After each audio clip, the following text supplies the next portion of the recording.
맹경제TV는 하나님의 사랑과 은혜를 나누는 복음 영상입니다.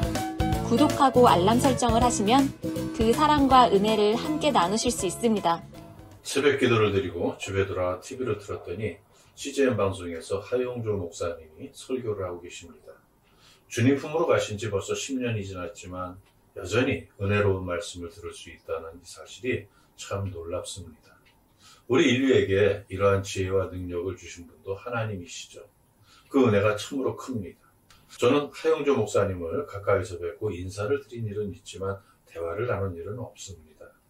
개척을 준비하면서 온누리교회 3번을 갔는데 3번 다 본당에 못 들어가고 부속실에서 모니터를 보면서 예배드렸습니다. 그때 온누리교회 수석부 목사가 지금 북경 온누리교회에서 심우하는 강부호 목사님이었는데 개인적으로는 저희 청년 시절 교회 후배이면서 영적 멘토입니다. 무속과정에서 자라면서 교회를 많이 비판해 오다가 이 마음의 변화가 생겨서 교회 언저리를 서성거렸지만 알량한 자존심 때문에 교회 문을 열고 들어가지 못할 때 한 자매가 제 손을 잡아 끌었습니다. 그 덕에 제가 예수를 믿게 되었고 이렇게 목사까지 되었는데 그 자매가 이 강부호 목사의 누나인 강경자 사모님입니다.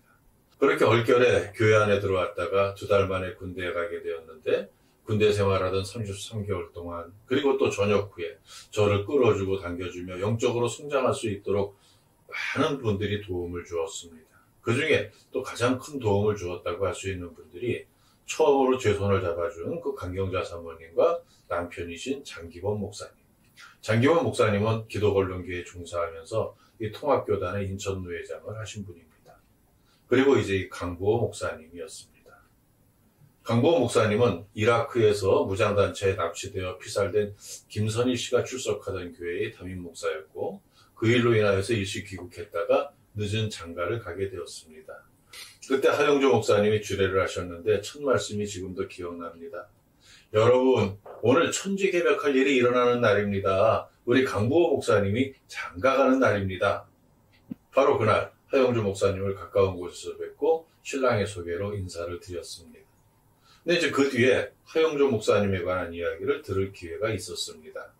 저희 교회에 출석하던 집사님 한 분이 연예인 선교회를 섬기면서 구봉소 장로님을 수행하는 일을 했습니다. 생전 구봉소 장로님이 간증을 다니실 때 운전과 수행을 맡아 하면서 이 장로님이 받은 간증 사례비를 기아대책기구에 보내는 일까지 맡아서 하셨던 분입니다. 기아대책기구는 그 돈을 우간다의 유형렬 선교사님에게 보냈고 그게 온전히 우간다의 문명 퇴치를 위한 학교 운영 자금으로 사용되었죠. 하여간 그분 덕에 구봉소 장로님이 저의 작은 교회에도 오셔서 간증을 해주신 일이 있었습니다. 그때 장로님과 티타임을 하면서 들은 이야기입니다. 어느 목사님이 중간에 다리를 놓아서 장로님에게 하용조 목사님을 만날 수 있게 해달라고 졸랐다는 겁니다. 중간에 다리를 놓으신 분이 무시할 수 없는 분이라 딱 자르지 못하고 마지못해서 하용조 목사님과의 식사 자리를 만들어 주었답니다. 그 목사님과 하용조 목사님 부부 그리고 구봉소 장로님 부부가 함께 모여 식사를 하는데 그 목사님이 자신의 선교 계획을 장황하게 설명했답니다. 구체적인 내용은 모르지만 적게 잡아도 3억 이상 드는 일이었답니다. 하용조 목사님이 이런저런 질문도 하고 조언도 해주면서 긍정적으로 검토해 볼 테니 계좌번호를 달라고 하셨답니다. 그 만남 후에 그 목사님은 나름 꿈에 부풀어 있었답니다. 최소 3억 이상인데 그걸 다 주시면 좋겠는데 다는 아니라도 적어도 1억 이상은 주시겠지 하면서 나름 꿈에 부풀어 있었던 거죠.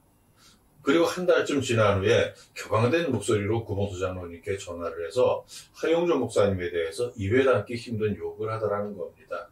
왜 그러냐고 했더니 자기가 하나님의 비전을 그렇게 성의 있게 설명했는데 꼴랑 500만 원밖에 안 보냈다는 겁니다. 하나님께 기도했으면 분명히 다 도와주라고 말씀하셨을 건데 겨우 이거 먹고 떨어지라는 이야기냐고 하면서 하 목사님은 기도도 안 하는 날라리 목사라고 하더랍니다. 그러면서 있는 인간들이 더하다는 말까지 하기에 장로님이 이렇게 호통을 치셨답니다. 그 비전이 정말 그렇게 귀한 일이면 하나님이 하용조 목사님에게 직접 알려주시지 왜 당신에게 알려주셨겠느냐. 그나마 인간관계로 야박하게 끊을 수 없어서 500만 원이라도 보내주었으면 감사할 일이지 어디서 헛소리하고 있냐고, 그 돈이 적은 돈이냐고 소리를 치니까 전화를 끊어버렸답니다. 그러면서 하나님이 꼭 필요하다고 생각하면 하나님의 방법으로 도와주시니까 절대로 큰 교회 목사들 찾아가서 도움받을 생각하지 말고 하나님이 기뻐하시는 일을 열심히 하라고 이런 말씀을 주셨습니다. 꼭 그 말씀 때문만은 아니지만 교회를 개척하고 말로 다 할 수 없는 우여곡절을 겪어왔고 또 재정적인 위기에 빠진 일도 한두 번이 아니었지만 단 한 번도 누구에게도 도움을 구하지 않았습니다. 교회 개척 이후에 가장 큰 위기는 임대인의 부도로 인하여서 교회가 경매 위기를 맞았을 때입니다. 그 다음의 위기가 코로나로 인하여 온전한 예배가 불가능해진 지난 2년간의 상황이죠. 하지만 제가 그 두 번의 위기를 이겨낸 방법은 누구에게 도움을 청하는 것이 아니었습니다. 사람이 아니라 하나님께 보여드리는 것이었습니다. 더 열심히 전도하고 더 많은 일을 하는 겁니다. 재정적인 위기가 심각했을 때 저는 글을 썼고 책을 냈고 그것으로 어느 정도 그 위기를 벗어날 수 있었고요. 또 코로나 사태로 절체절명의 위기에 빠졌을 때 유튜브를 시작했습니다. 처음부터 유튜브로 돈을 벌겠다는 생각은 없었습니다. 통상적인 전도가 힘든 상황에서 복음 전도용으로 은혜 영상을 만들면 하나님께서 교회를 지켜주시리라는 믿음으로 시작한 일입니다. 그리고 지금 그렇게 되고 있습니다. 제가 이 어려움을 타개하기 위해서 사람들을 찾아다니거나 다른 방법을 모색했다면 교회 사역을 멈출 수밖에 없었을지 모릅니다. 그러나 오직 하나님을 위하여 일할 때 하나님께서 당신의 방법으로 교회를 지켜주고 계십니다. 오늘 제가 드리고 싶은 말씀은 이겁니다.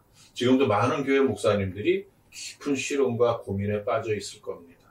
대리운전을 할까, 택배를 할까, 이런저런 생각을 많이 할 겁니다.